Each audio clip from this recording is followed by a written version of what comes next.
أعوذ بالله من الشيطان الرجيم. Caranya meyakinkan mungkin ya. Muslimin dan muslimat mengenai faham-faham para ulama yang sering menjadi panutan.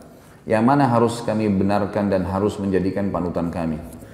Ulama teman-teman sekalian terbagi-bagi. Ada ulama tingkat yang paling luar biasa namanya ulama rabbaniyin. Ulama rabbaniyin adalah ulama-ulama yang memang sampai pada level seorang alim ulama yang sesuai dengan sabda Nabi SAW, al-ulama warahatul anbiya, ulama pewarisnya para nabi. Mereka orang-orang yang selalu berinteraksi sama kitabullah. Mereka kita temukan selalu berinteraksi dengan hadis-hadis Nabi SAW. Selalu kalau penyampaiannya qala Allah, qala Rasul, tidak pernah dari pendapatnya sendiri. Dinukil Al-Quran dan Sunnah dari kisah para sahabat, dari para tabi'in yang dikenal dengan salafil ummah. Ini ulama-ulama rabbaniyin. Dan kalau antum mau jadikan sebagai contoh saja, ini contoh. Kalau antum pas umroh, kalau saya lagi bimbing umroh, saya selalu mengajak jemaah laki-laki dan karena jemaah perempuan terpisah di musola perempuan.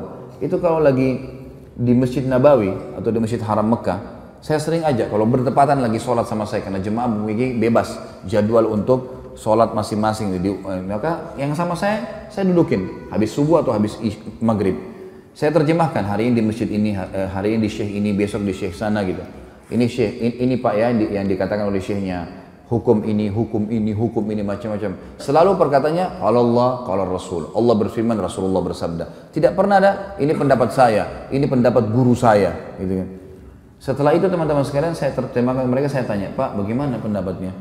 Ya, dari tadi ini kita dengar semuanya ilmu. Saya bilang saya terjemahkan letter-let saja.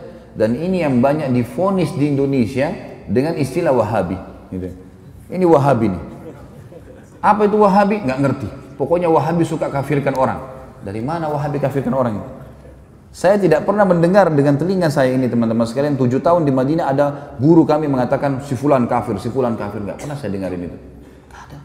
Selalu kalau kita belajar fikih pun, Imam Syafi'i mengatakan begini dalilnya, Imam Ahmad mengatakan begini dalilnya, Imam Malik begini, Imam Abu Hanifah begini, dalilnya jelas. Dan tidak pernah mereka mengatakan pilih pendapat ini ya. Dan tidak pernah satu kali pun demi Allah saya dengarkan ada kata berkata Wahabi, nggak pernah. Dan yang mereka mengatakan Muhammad bin Abdul Wahab ya, yang membersihkan Jazirah Arab dari banyak sembahan-sembahan berhala. Kalau kita baca bukunya, nggak pernah saya pelajari secara khusus itu di kelas, nggak pernah. Selalu kembali kepada buku-buku induk, buku hadisnya. Kita dari tingkat 1 sampai tingkat 4 kuliah belajar dari Sahih Bukhari sampai Sunan Abi Daud, Tirmidzi, Nasai dan seterusnya. Kemudian juga buku tafsir kita pelajari tafsir Ibnu Katsir. Tafsir buku-buku induk semuanya. Enggak ada sesuatu yang dianggap asing atau baru. Saya malah terbalik, sebelumnya tahun 89 saya pernah di Kairo. Saya waktu di Al-Azhar malah saya temukan di sana, dan saya yakin teman-teman kalau ada yang pernah kuliah di sana tahu masalah itu. Itu kalau lagi mau belajar fikih misalnya, maka ditanya, siapa yang mazhab Syafi'i? Saya waktu itu sama sepupu saya angkat tangan. Silakan ke kelas sebelah, gurunya sendiri. Siapa yang mazhab Maliki? Angkat tangan. Waktu itu orang-orang mazhab Maliki banyak teman-teman dari Afrika. Angkat tangan. Kelas sebelah, gurunya datang, khusus materi fikih.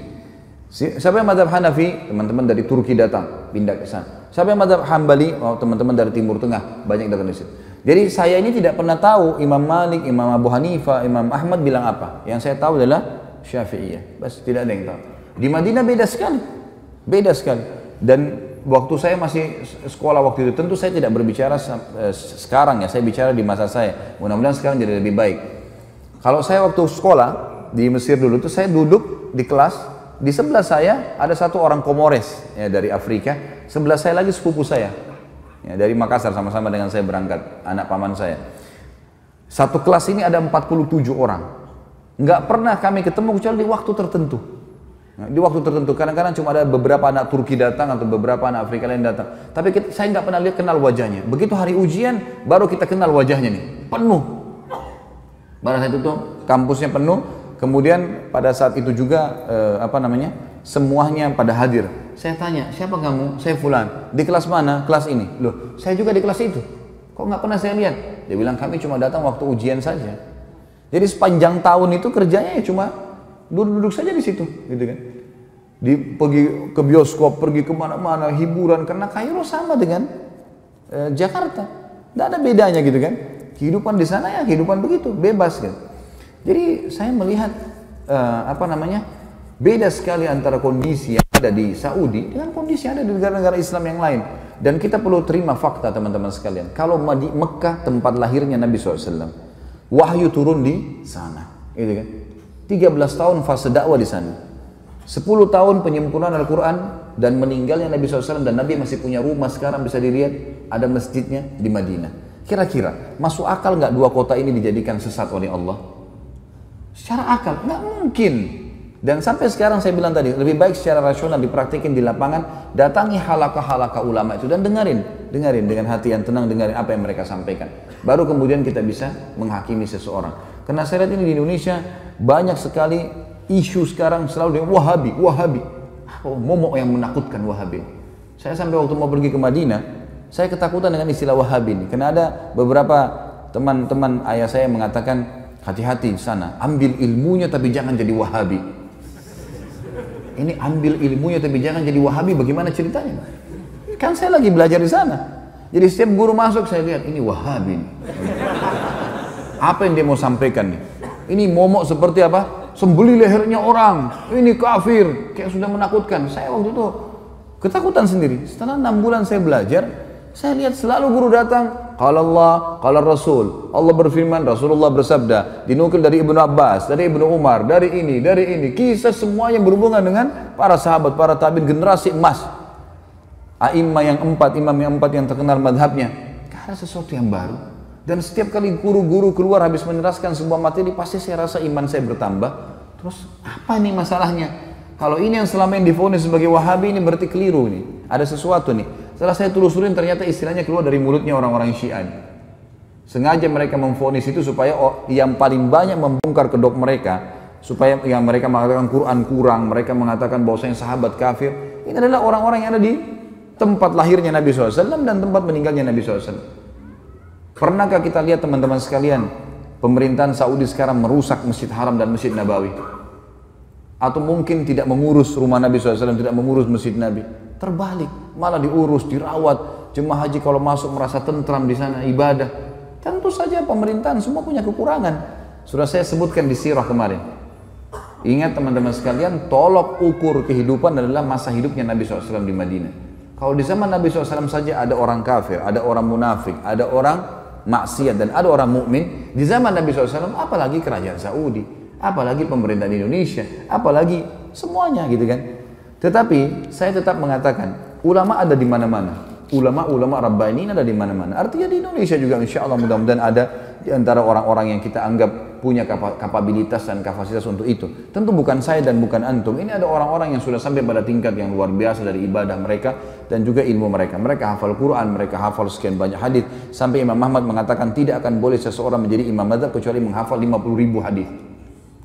Baru bisa dianggap sebagai seorang ulama rujukan. Makanya di zaman beliau-beliau banyak sekali kan ulama-ulama, tapi mereka belum bisa dijadikan sebagai rujukan karena memang dianggap masih sedikit. Kita kadang-kadang subhanallah baru bisa hafal 2-3 ayat berapa hadis sudah vonis orang macam-macam, gitu kan.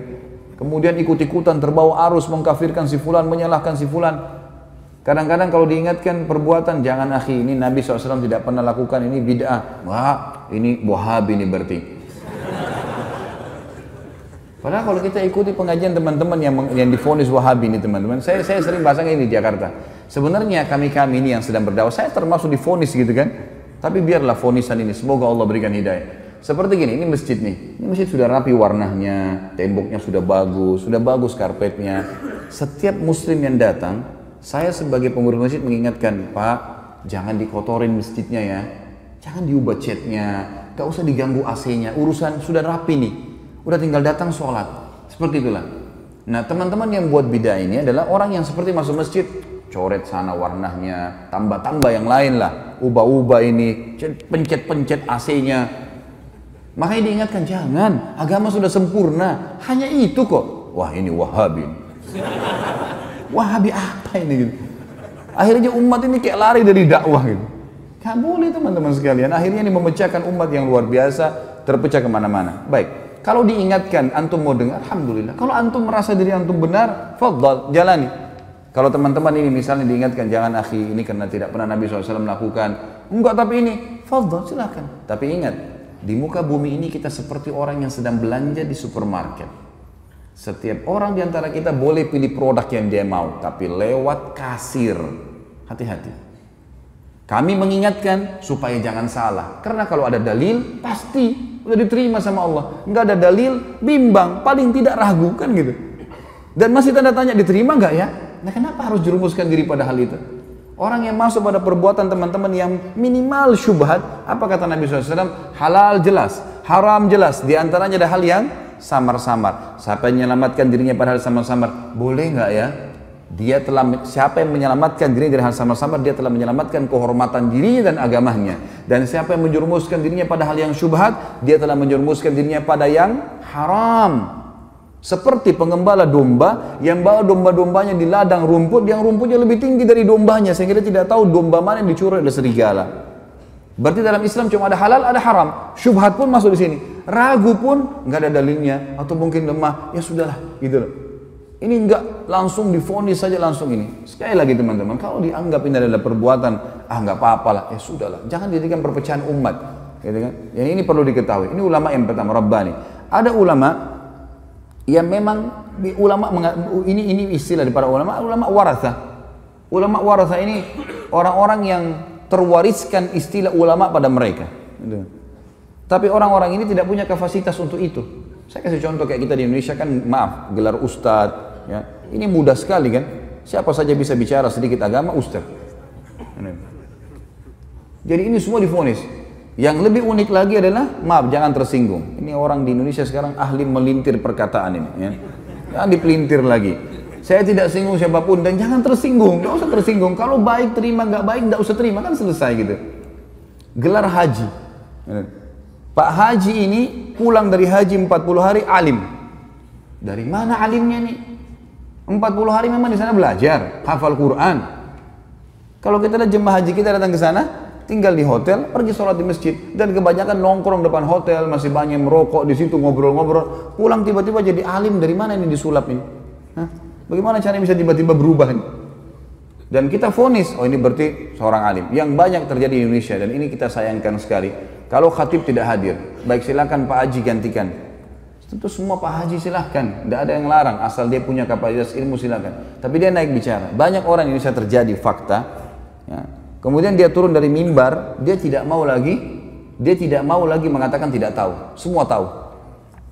Dan yang jadi masalah pengikutnya fanatik. Walaupun salah. Nah ini yang jadi hal yang luar biasa. Ini namanya ulama waratha. Ada orang kakeknya kiai, ayahnya kiai, anaknya jadi kiai otomatis. Dari mana ini otomatis? Ilmu itu harus dipelajari, nggak bisa. Kan itu. Ada yang ketiga, yang terakhir ulama su. Dan ini Nabi SAW sebutkan. Akan datang nanti satu zaman di mana umatku dipimpin oleh ulama su, ulama yang buruk. Kok ada ulama buruk, apa maksudnya? Kata Nabi SAW adalah ulama yang memanggil umat ini pada kesesatan. Mereka diberikan julukan ulama, tapi mereka ngajak orang-orang untuk berbuat hal-hal yang dikarang-karang sama dia, buat cara ibadah sendiri, nggak butuh dengan syariat. Gimana caranya nggak butuh syariat? Kita butuh Al-Quran dan Sunnah, panduan. Nabi SAW mengatakan, telah aku tinggalkan kepada kalian dua perkara, kalau kalian berpegang teguh padanya tidak akan pernah salah selamanya. Kitabullah wa sunnati. Dan kita sayangkan sekarang memang banyak orang juga. Ini satu hal yang perlu kita garis bawahi supaya kita faham teman-teman sekalian. Sekali lagi tidak menggurui, ya. Al-Quran dan Sunnah, semua sekarang sekte dalam Islam yang mengatakan saya Muslim, kemudian saya disebutkan kepada kelompok tertentu, kami juga punya Al-Quran dan Sunnah, gitu. Baik, semua orang memvonis punya Al-Quran dan Sunnah, tapi permasalahannya ada satu kalimat yang mestinya kita tempelkan dengan itu. Apa itu? Sesuai dengan pemahaman para sahabat. Maksudnya para sahabat. Al-Quran turun kepada para sahabat, banyak ayat turun kepada para sahabat. Hadis-hadis Nabi SAW disebutkan di hadapan para sahabat. Berarti kalau kita kembali kepada tafsir, kita kembali kepada hadis Nabi SAW, lihat perkataan para sahabat. Itu yang penting. Kita sekarang nggak ayat Al-Quran kita vonis sendiri. Banyak orang-orang yang akhirnya menyalahkan orang lain karena masalah ayat dibaca, oh ini maksudnya begini, sudah selesai, dihakimi sama dia. Atau ini hadis begini, kemudian langsung divonis sama dia. Padahal sebenarnya tidak kembali kepada pemahaman para sahabat. Ini yang Allahu a'lam, yang saya tahu akhirnya membuat umat ini banyak kemana-mana pemahamannya. Dan banyak di antara mereka mengatakan, itu kan zaman sahabat. Sahabat juga bisa melakukan, kenapa kita tidak? Tentu saja sahabat melihat Nabi SAW. Apalagi Khulafaur Rasyidin, gitu kan? Buktinya Utsman bin Affan boleh buat susun Al-Quran. Dan zaman Umar bin Khattab dijadikan tarawih 20 rakaat. Siapa mereka? Khulafaur Rasyidin. Kata Nabi SAW apa? Alaikum bisunnati wa sunnatu khulafaur rasyidin min ba'di. Addu alaihi bin nawajid. Berpegang pada sunnahku dan sunnah khulafaur rasyidin. Antum masuk khulafaur rasyidin? Kan tidak kan? Nah, iya. Mau disamain perbuatan dia dengan Utsman bin Affan radhiyallahu anhu, dari mana ini? Tidak bisa ketemu. Ada dalil menjelaskan masalah itu kan? Berpegang teguh pada keduanya walaupun dengan gigi geraham kalian. Abu Bakar, Umar, Utsman, Ali yang disepakati khulafaur rasyidin, sunnah mereka yang kita ikutin, perbuatan-perbuatan mereka, contoh yang mereka lakukan, bukan kita teman-teman sekalian, gitu kan? Jadi kita harus jangan tarik, oh itu buktinya sahabat bisa buat, kita juga bisa buat. Nggak bisa. Pada saat itu para sahabat ada, masih hidup dan mereka sepakati untuk itu. Ini yang perlu kita ketahui. Allahu a'lam.